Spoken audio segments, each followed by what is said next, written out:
pensar diferente. De hecho, sé que entre nosotros habemos personas que pensamos muy diferente.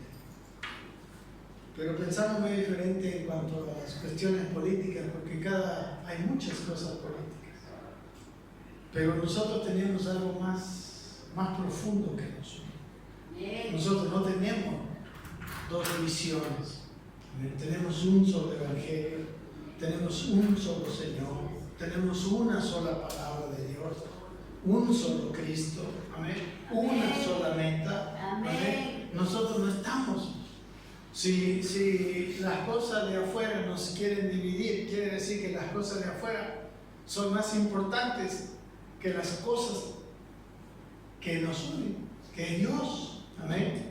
Para mí está primero Dios que todas las cosas, amén. Entonces creo que nosotros necesitamos entender esto, y en la medida que nosotros andamos en el Espíritu, en la medida que nosotros andamos en Dios, vamos a ver que las cosas que nosotros pensamos, creemos, van a ser más de unidad, que son cosas de Dios. Amén. Amén. Yo le pido a Dios una unción, si se puede decir, en nuestras palabras, cada vez que hablamos, para una unción de paz. Amén. Nuestro príncipe es príncipe de paz. Amén. Y Él nos puede dar una unción de paz. Y tiene que hacerse aún desde las pequeñas palabras que vertimos. Amén.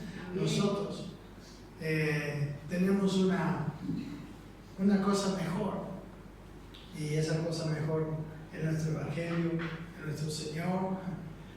A veces nos peleamos por personas que en vez de dar su vida por nosotros, esa persona usa la vida de nosotros para engrandecerse. Pero Cristo dio su vida por nosotros. Amén. Él dio su vida por nosotros. Él mismo Dios se hizo hombre por nosotros. Él era alguien que vino a servir, vino a amar, vino a darse, a dar. Dios siempre es así. Amén. Muy bien. Vamos a compartir una palabra para mí fue muy preciosa, es muy preciosa. Está en 2 de Corintios.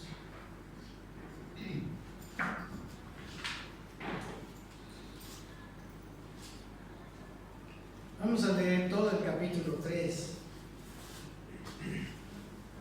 Voy a tratar de leer y ir así como está aquí, lo más, vamos a decir, apresurado, no se puede decir, no, lo más tranquilo posible. Pero yo le puse el ministerio de condenación y el ministerio de justificación. Van a mirar estas dos cosas aquí en este capítulo 3. Y como ven, es la 2 de Corintios, es la segunda carta que escribió el apóstol Pablo a los Corintios. Amén. Después de haber escrito una primera, donde había muchas cosas que él reprendía. Él había visto cosas difíciles en la iglesia, y bueno, parece que en esta segunda carta algunas estaban solucionando en la iglesia de Corinto, pero todavía persistían algunos problemas. Dice así, versículo 1: ¿comenzamos otra vez a recomendarnos a nosotros mismos? ¿O tenemos necesidad, como algunos, de cartas de recomendación para vosotros o de recomendación de vosotros? Nuestras cartas sois vosotros, escritas en nuestros corazones, conocidas y leídas por todos los hombres, siendo manifiesto que sois carta de Cristo, expedida por nosotros, escrita no con tinta, sino con el Espíritu de Dios vivo, no en tablas de piedra, sino en tablas de carne del corazón. Y tal confianza tenemos en Cristo para con Dios, no que seamos competentes por nosotros mismos para pensar algo como de nosotros mismos, sino que nuestra competencia proviene de Dios, el cual nos hizo ministros competentes de un nuevo pacto, no de la letra, sino del Espíritu, porque la letra mata, mas el Espíritu vivifica. Y si el ministerio de muerte grabado con letras en piedras fue con gloria, tanto que los hijos de Israel no pudieron fijar la vista en el rostro de Moisés a causa de la gloria de su rostro, la cual había de perecer, ¿cómo no será más bien con gloria el ministerio del Espíritu? Porque si el ministerio de condenación fue con gloria, mucho más abundará en gloria el ministerio de justificación. Porque lo que aún fue glorioso no es glorioso en este respecto, en comparación con la gloria más eminente. Porque si lo que perece tuvo gloria, mucho más glorioso será lo que permanece. Así que, teniendo tal esperanza, usamos de mucha franqueza. Y no como Moisés, que ponía un velo sobre su rostro para que los hijos de Israel no fijaran la vista en el fin de aquello que había de ser abolido.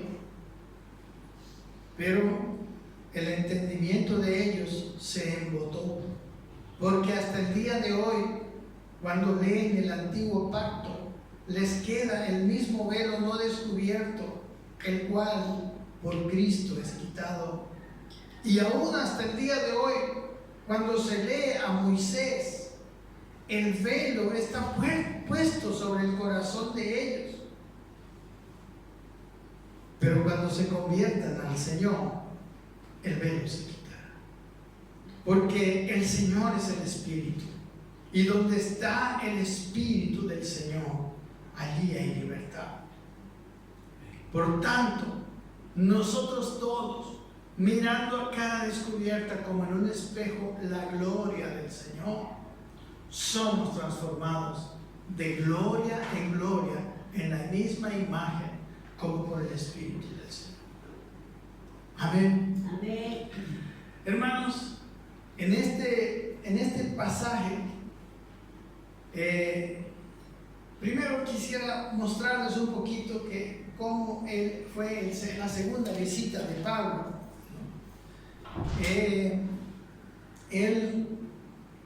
En el capítulo 1:12 dice, Pablo estaba hablando de sí mismo, dice, porque nuestra gloria, está hablando de él, es esta, decía, el testimonio de la conciencia, que con sencillez y sinceridad de Dios, no con sabiduría humana, sino con la gracia de Dios, nosotros hemos conducido en el mundo y mucho más con vosotros. Hermanos, aquí en este capítulo 3 se hace como un contraste entre el ministerio del Espíritu y el ministerio de la letra, de la ley. Amén. Y en toda la segunda de Corinto, una de las cosas que sobresale es el contraste entre lo aparente y lo verdadero, ¿no? Entre lo que se ve y entre lo que existe. Amén. Que no se ve, ¿no? Más adelante decía, el mismo Pablo decía que las cosas que se ven son temporales, pero las que no se ven son eternas. Amén. Hay un contraste grande. Uno de los problemas que tenía Pablo después de su visita, después de su ministerio en Corinto, era que después vinieron otros predicadores, y otros predicadores con una calidad, digamos, de hablar, ¿no? con una manera de decir las cosas mucho más elocuente. Amén. En Corinto era una ciudad griega que estaba llena en ese tiempo, el auge de las escuelas filosóficas, ¿no? Se decía en ese tiempo que había un predicador en cada esquina, ¿no? Cada uno proclamando una escuela, no es escuela teológica, una escuela filosófica. Entonces, había personas demasiado buenas para hablar, ¿no?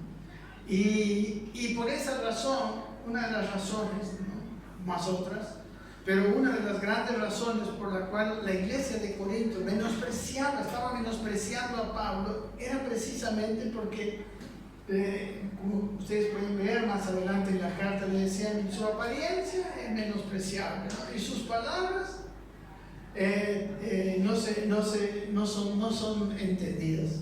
Entonces a Pablo se lo habían menospreciado un poco. Pero él hablaba aquí que su gloria, nuestra gloria es esta, decía en el 1:12, el testimonio de nuestra conciencia, que con sencillez y sinceridad de Dios, dice, no con sabiduría humana, nos hemos conducido en el mundo y mucho más con vosotros. Amén. Les dice, hermanos, nuestro querer aparentar no era verdad. Nosotros hemos conducido delante de ustedes con sencillez de corazón, con sinceridad. Amén. Y eso para Pablo era más importante que la capacidad de hablar bien. Amén. Decía Pablo que quería ir a visitarles, ¿no? En el versículo 15 dice, con esta confianza quise ir primero a vosotros para que tuvieseis una segunda gracia. En el 23 dice, mas yo invoco a Dios que por testigo sobre mi alma, que por ser indulgente con vosotros no he pasado todavía por ahí. Entonces Pablo no quería una confrontación. Pablo no quería tener que volver a regañarles, porque recuerden que la primera carta es una carta de mucha reprensión.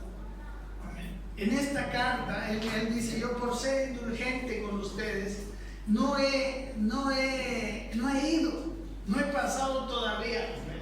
No es por otra razón, sino porque yo no quiero regañarles.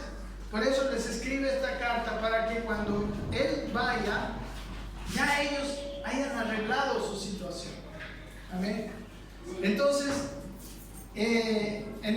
como vemos, ¿no? en el 2:17, aquí habla de otros ministros, ¿no?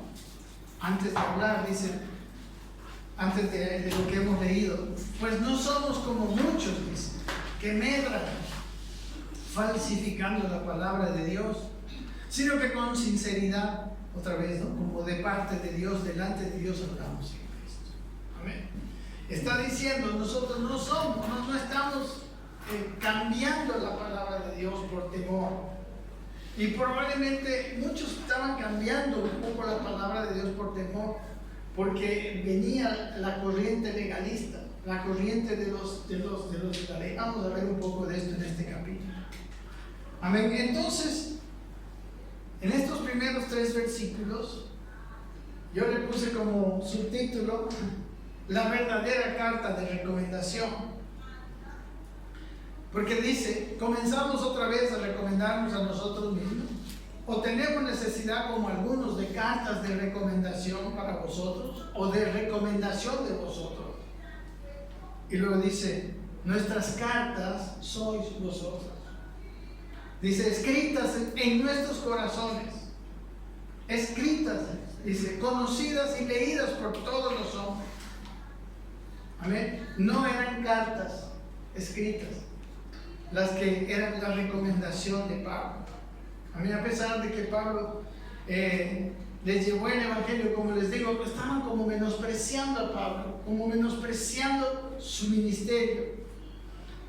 Pero aquí decía, nosotros, nuestras cartas de recomendación son ustedes mismos. Es el fruto de su ministerio. Amén. Mi carta de recomendación, yo puedo tener una carta de recomendación de, no sé, algún superapóstol. Pero mi carta de recomendación, mis hermanos, son ustedes. Porque son el fruto del ministerio. Si algo he hecho yo en ayudarles a que Cristo sea formado, en otras palabras, la medida de Cristo que hay en ustedes, a quienes yo les sirvo como pastor, esa medida de Cristo es mi carta de recomendación. Amén. Cualquier otra cosa es simple apariencia. Y estas cartas, dice, estaban escritas en sus corazones. Amén. No solamente era conocimiento, no solamente era comportamiento. Tenía algo profundo. Porque dice que esas cartas eran conocidas y leídas por todos los hombres. Amén. No era solamente en la iglesia, no solamente en cualquier lugar. O sea, hay obras que se hacen que son aparentes, podemos decir, y que no son una obra profunda en el corazón.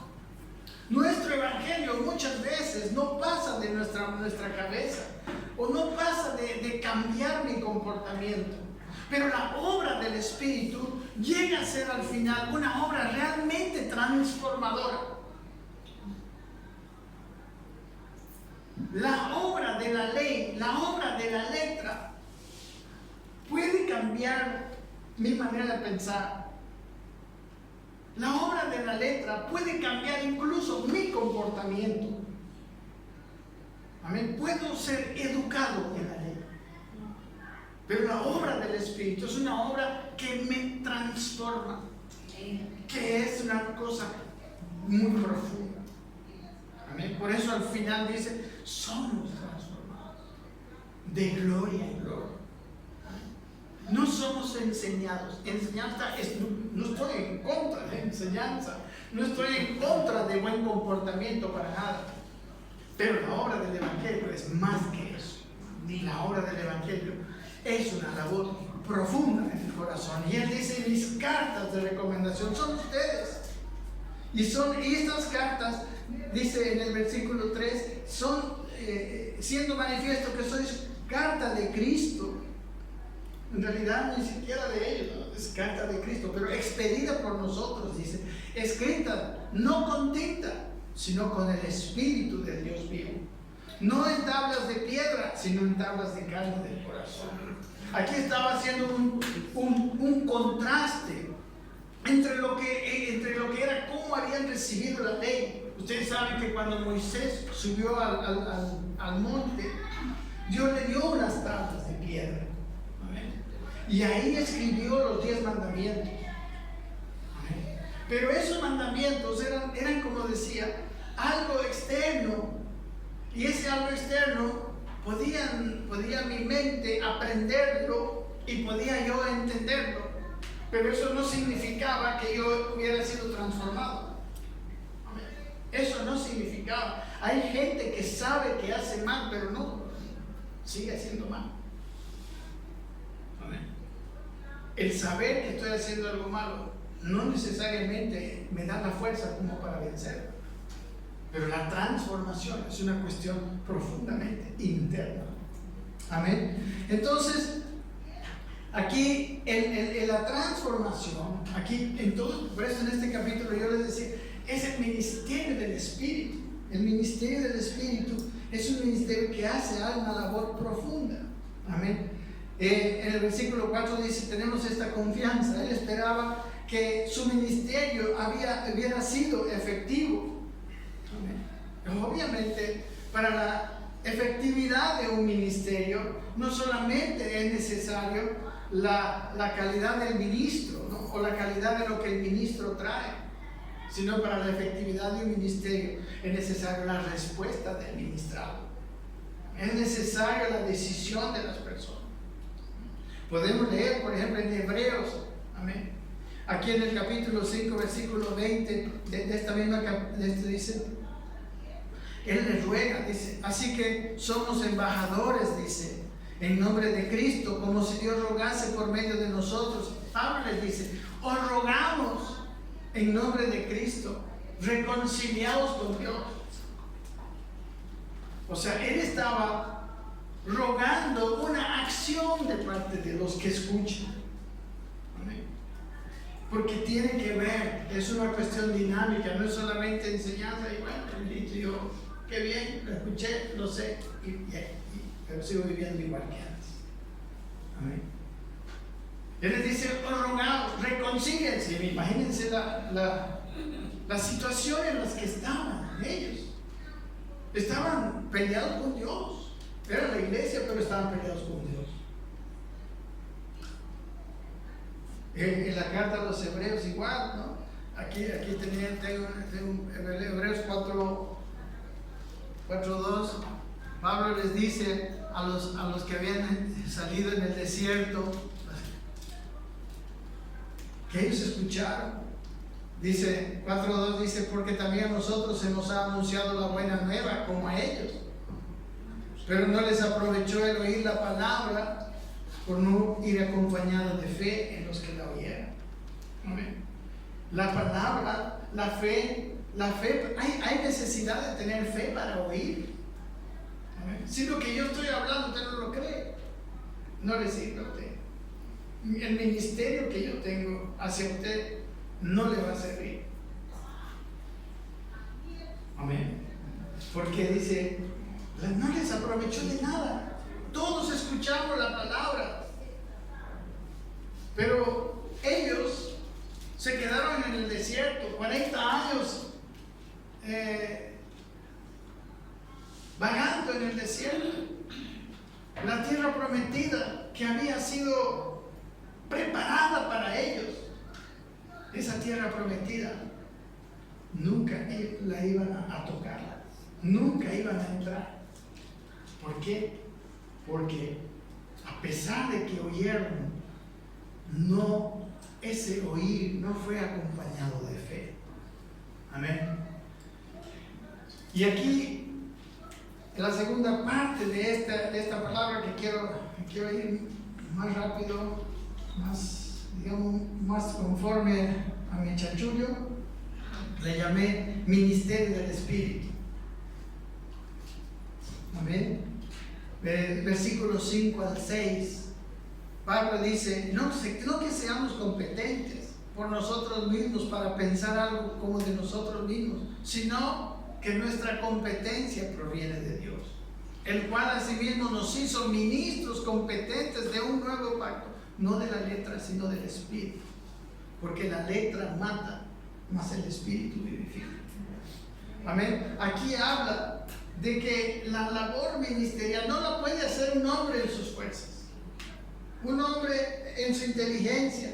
Él dice, nosotros no somos competentes por nosotros mismos. Nuestra competencia proviene de Dios. Amén. Dios es el que le da la capacidad de transformar, de ayudar a transformar al que ministra. Y dice, por eso somos ministros. Dice, nuestra competencia no es nuestra competencia, versículo 6, dice, proviene de Dios, y que nos hizo a nosotros ministros competentes. Competentes quiere decir ministros que tienen buenos resultados. Competente quiere decir alguien preparado, alguien efectivo, alguien que realiza, ¿no? Tenemos competencia, podemos hacerlo, podemos tener el ministerio, pero esa competencia proviene de Dios. Y Él nos hizo ministros de un nuevo pacto que no se basa en la letra, que no es simplemente enseñanza intelectual, sino, dice, del Espíritu. Amén. Es un ministerio del Espíritu, porque la letra mata, pero el Espíritu vivifica. Amén. El nuevo pacto es un pacto del Espíritu. Y dice, el nuevo pacto vivifica, quiere decir, da vida. El nuevo pacto es un nuevo pacto que transforma, como les decía. El antiguo pacto simplemente llegó a la mente en el mejor de los casos. Y como vamos a ver más adelante, de una manera velada, había velos en la mente de ellos. Satanás no los pudo hacer. El segundo, el primer pacto, por eso dice la letra mata, era un pacto de condenación. Era un pacto que cuando una persona pecaba, tenía que ser castigada. Amén. En nuestro nuevo pacto, ¿qué pasa cuando una persona ha pecado? ¿Qué dice primera de Juan 1:9? Dice que si confesamos nuestros pecados, Él es fiel y justo para perdonar nuestros pecados y limpiarnos de toda injusticia. Amén. El nuevo pacto no mata, el nuevo pacto da vida. Esa limpieza que hay después de yo entender, después de yo arrepentirme y confesar a Dios, me deja más limpio que antes. Amén. Me limpia. Por eso da vida. El anterior era un pacto donde me decía que haga algo, pero mi naturaleza vieja me lo impedía. Y a muchos los llevó a la hipocresía. Cuando yo tengo una meta que cumplir, pero sé que no la puedo cumplir, muchas veces lo que hago es aparentar que ya la cumplí. No sé si me entienden. La hipocresía viene cuando yo no puedo hacer algo, pero se me exige que lo haga. ¿Qué hago? Aparento que ya lo estoy haciendo. A muchos les llegó a la hipocresía. Era la palabra que les digo. Hipocresía en realidad es la palabra actuación. Por eso hablamos de educación. Educación, actuación es, hermanos, es cuando no hay transformación interna. Aunque a veces hay convicción, aunque a veces hay intelectualmente, yo sé lo bueno y lo malo, pero como no he sido transformado, mis acciones no proceden de mi naturaleza, sino que mis acciones son producto de mi esfuerzo. ¿Me entienden, hermano? Pues espero. ¿Me han entendido? Cuando yo me educo en algo, empiezo a actuar así, aunque a veces ni quiera hacerlo, pero estoy educado. O sea, a mí me pueden decir, tú tienes que ser amable. Y puedo ser amable, aunque a veces digo, esta persona me cae gordísima. Este tipo así, o sea, estoy haciendo muchos juicios, pero debo ser amable, me educaron para ser amable. Pero si yo soy transformado, yo los amo. Y soy amable de manera natural. Especialmente si soy dirigido por el Espíritu. Por eso hay una diferencia entre educación y transformación. Entre el ministerio, como aquí dice, de la letra y el ministerio del Espíritu. Del versículo 7 al 11 está el ministerio muy glorioso. Yo le puse, es un ministerio muy glorioso, el ministerio del Espíritu. Dice así: y si el ministerio de muerte grabado con letras en piedras fue con gloria, tanto que los hijos de Israel no pudieron fijar la vista en el rostro de Moisés a causa de la gloria de su rostro, la cual había de perecer. Pregunta en el 8: ¿cómo no será más bien con gloria el ministerio del Espíritu? Pues si el ministerio de condenación, ¿verdad? Porque era un ministerio que lo transformaba, el ministerio de condenación, dice, fue con gloria, mucho más abundará en gloria, o sea, tendrá mucha más gloria el ministerio de justificación. Porque lo que aún lo que fue glorioso, el ministerio anterior, no es glorioso en este respecto, en comparación con la gloria más eminente. Porque si lo que perece tuvo gloria, mucho más glorioso será lo que permanece.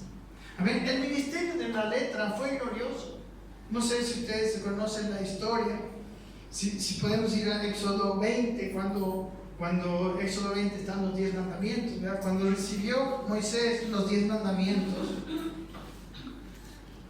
Éxodo 20, del 18, después dice, miren cómo, o sea, Moisés estaba ahí arriba recibiendo la palabra y la gente estaba abajo, lejos, aterrorizada mientras Moisés estaba hablando con ellos. Dice el versículo 18, 20, 18, o sea, Los versículos 1 al 17 están los 10 mandamientos, ¿no? Si usted quiere saber uno de los lugares en la Biblia donde están así enlistaditos los 10 mandamientos, Éxodo 20, del 1 al 17. El 18 dice: todo el pueblo observaba el estruendo y los relámpagos y el sonido de bocina y el monte que humeaba. Y viéndolo el pueblo temblaron y se pusieron lejos. Y dijeron a Moisés: habla tú con nosotros y nosotros oiremos, pero no hable Dios con nosotros, para que no muramos. Y Moisés respondió al pueblo: no temáis, porque para probaros vino Dios y para que su temor esté delante de vosotros, para que no pequéis. Para eso era así tan temible, vamos a decir, la manera en que Dios estaba dándole la ley a Moisés. Era tremenda, había truenos, relámpagos. No sé si usted ha tenido en estos días tiempos de temor, pero cuando uno tiene temor, aprende algunas cosas. ¿Sí? Aprende algunas cosas. Dios quería que ellos le teman. Dice, para probarles, porque uno es probado cuando está con temor. A veces con el temor salen a luz ciertas fallas de nuestro carácter. Amén. Y dice, y entonces el pueblo, ¿qué hizo? Estuvo a lo lejos y Moisés se acercó a la oscuridad. En el versículo capítulo 34 vamos a ver aquí lo que pasó con el rostro de Moisés.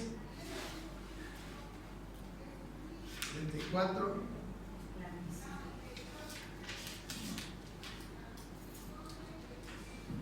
Dice, versículo 29. Y aconteció, dice, que descendiendo Moisés del monte Sinaí con las 2 tablas del testimonio en su mano, ¿qué? Al descender del monte no sabía Moisés que la piel de su rostro resplandecía después que hubo hablado con Dios. O sea, aquí estamos hablando, después habla, ¿no ve que él tuvo que ponerse un velo para que ese resplandor no lo cegara? Y Aarón y todos los hijos de Israel miraron a Moisés, y he aquí la piel de su rostro era resplandeciente, y tuvieron miedo de acercarse a él. Entonces, esa era lo que aquí habla de la gloria del ministerio con letra. Dice aquí, no pudieron ver, no podían fijar la vista, el versículo 7, en el rostro de Moisés a causa de esa gloria, la cual había de perecer. Al final de cuentas, se fue desvaneciendo esa gloria, ¿no? Y Moisés después ya pudo andar sin su velo, sin eso que protegía de él ver la gloria. Y era una gloria, dice, momentánea. Amén. Era una gloria que pasaría. Amén. Y cuando habla del ministerio de la ley, habla de un ministerio de condenación.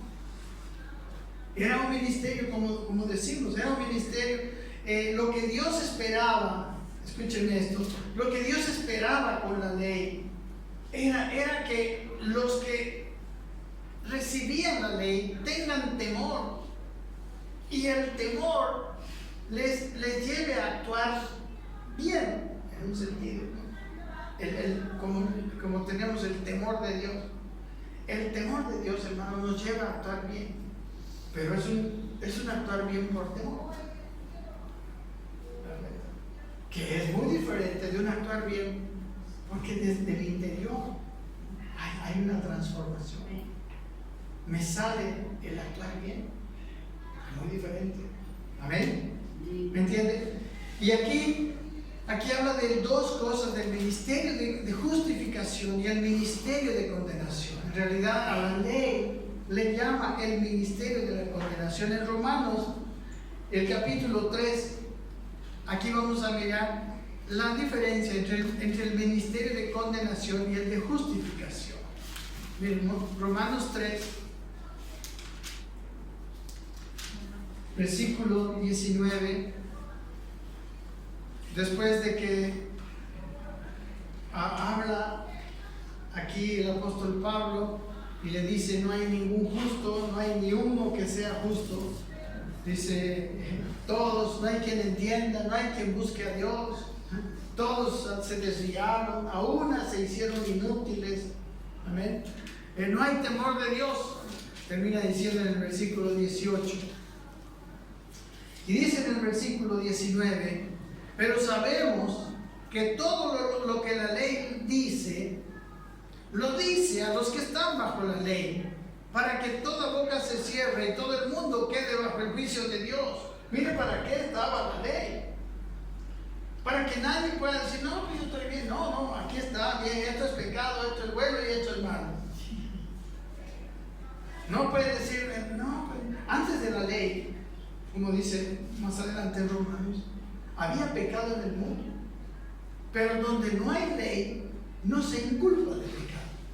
O sea, si no está hecha la ley, ¿quién te puede acusar? Amén. Pero una vez venida la ley, pues aquí está, mi hijo. Aquí transgrediste.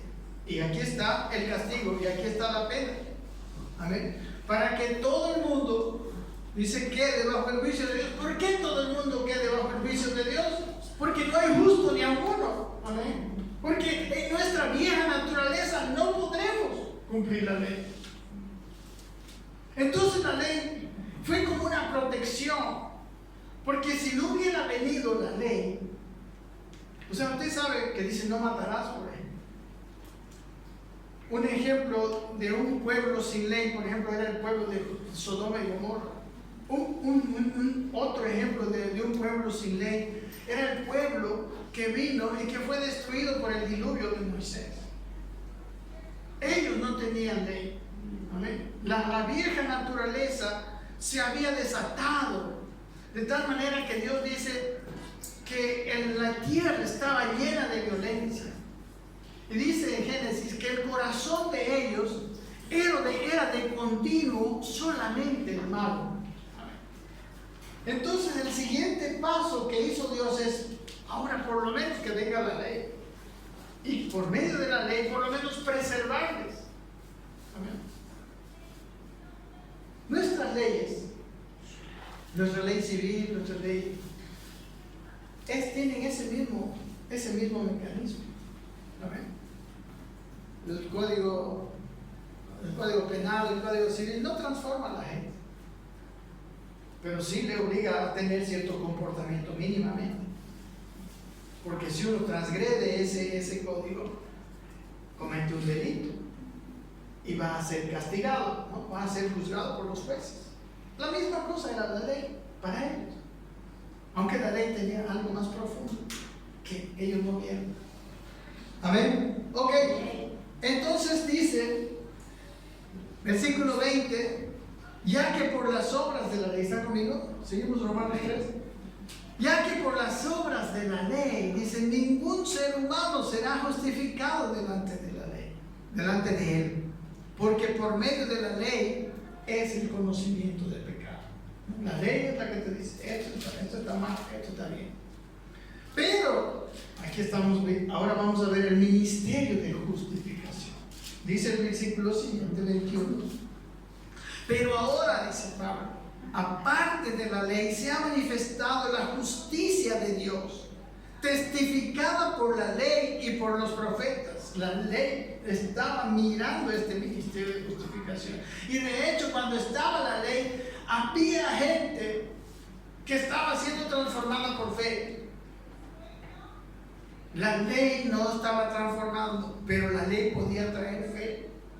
Por eso los héroes de Hebreos 11, los héroes de la ley, ellos fueron justificados. Al finalizar el capítulo 11 dice: ellos fueron justificados, aparte de nosotros, aunque no recibieron la promesa, pero fue porque ellos eran hombres de fe. Amén. Esto es muy, quizás. Bueno, leamos el versículo 21 solamente para entender el ministerio de justificación. Pero aparte de la ley se ha manifestado la justicia de Dios, dice, testificada por la ley y los profetas. Versículo 22. La justicia de Dios por medio de la fe en Jesucristo para todos los que creen en Él. porque no hay diferencia. Por cuanto todos pecaron y están destituidos de la gloria de Dios.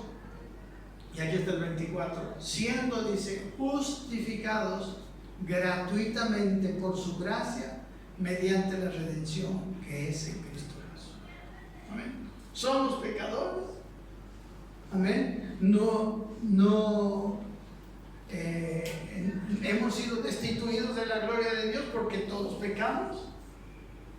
Pero hay el nuevo camino, el camino del Espíritu, el camino de la justificación, el ministerio más evidente, como dice aquí. El ministerio anterior tenía tanta gloria que el rostro de Moisés brillaba, pero nuestro ministerio es más glorioso todavía, porque nos justifica, nos hace justos, nos transforma. El poder de este nuevo ministerio y la gloria de este nuevo ministerio no está en la apariencia de un rostro que ciega los ojos de los que ven, sino el poder de este nuevo ministerio es que nos transforma. Amén. Que nos cambia de adentro para afuera. Y no es una gloria visible. Por eso tanto habla de las cosas que se ven y de las que no se ven. Por eso a veces es tan difícil competir con las cosas visibles. Hermanos, porque las cosas visibles, milagros y prodigios y esto y el otro, ellos vieron todo eso. Ellos vieron partirse el mar rojo. Ellos tuvieron milagrosamente el maná cada día durante 40 años. Ellos vieron cosas milagrosas, pero no fueron transformados. Pero este ministerio y su gloria, la gloria de este ministerio es que nos llega a transformar. Amén. Si usted en su vida está cambiando de adentro para afuera, entonces este nuevo ministerio, este nuevo pacto está siendo efectivo en su vida. Si usted sigue igual que antes, no, algo está fallando. Amén. Solamente estará fallando el ministro, estará fallando usted. Habría que ver cada caso. Pero el objetivo y la gloria de este ministerio se basa en que hay una transformación, en que en su corazón se ve más a Cristo, en que usted tiene más capacidad de amar, en que usted tiene más el fruto del Espíritu, que es amor, gozo, paz, paciencia, bondad, benignidad, fe, mansedumbre, dominio propio. Eso, mientras más eso haya en su vida, es más glorioso este ministerio. Amén. No es en que usted se vista mucho mejor, no es en que usted tenga más posesiones, como dicen algunos. La gloria de este ministerio se mide en la manera, en la cantidad de Cristo que hay adentro de usted. No sé si se puede decir así, pero usted me entiende. Amén. Por eso dice que este ministerio de justificación tiene mayor gloria. Y de aquí dice, volvemos a nuestra lectura de 2 Corintios 3. Dice otras cosas. Dice que este ministerio, el ministerio anterior, es un ministerio que perece. Y este ministerio es un ministerio que permanece. Si alguien me puede invitar un vasito de agua. Amén. Y él dice, terminando en el versículo 12, así que teniendo tal esperanza, usamos de mucha franqueza. Él esperaba, hermanos, que su ministerio tuviera buen término. Amén. Que su ministerio realmente estuviera provocando esa transformación. Y dice en el versículo 13, él dice, nosotros usamos de mucha franqueza. En este ministerio No vale como Moisés, dice. Vamos a ver el otro versículo porque es un contraste. Dice, el versículo 12 y 13. ¿Están conmigo? Entonces dice, así que teniendo tal esperanza de este ministerio, usamos de mucha franqueza. Y no como Moisés. Aquí hay un contraste. No como Moisés, que ponía